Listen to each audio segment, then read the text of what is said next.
ना तलवार की धार से ना गोलियों की बौछार से, ना तलवार की धार से ना गोलियों की बौछार से एडवांस में न्यू ईयर विश करता हूँ अपने प्यारे दोस्तों को प्यार से, अपने प्यारे दोस्तों को प्यार से हैप्पी न्यू ईयर। शेर कभी छुपकर शिकार नहीं करते, गूंज दिल कभी छुपकर बार नहीं करते, और हम हैं जो हैप्पी न्यू ईयर के लिए जनवरी का इंतजार नहीं करते।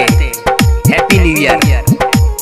फूल खिलेंगे गुलशन में खूबसूरती नजर आएगी, बीते साल की खट्टी मीठी यादें संग रह जाएंगी।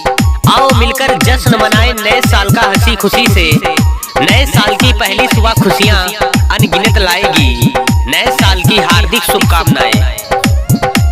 कुछ इस तरह से नए साल की शुरुआत होगी, चाहत अपनों की सबके साथ होगी, ना फिर गम की कोई बात होगी, क्योंकि नए साल में खुशियों की बरसात होगी। नए साल की शुभकामनाएं।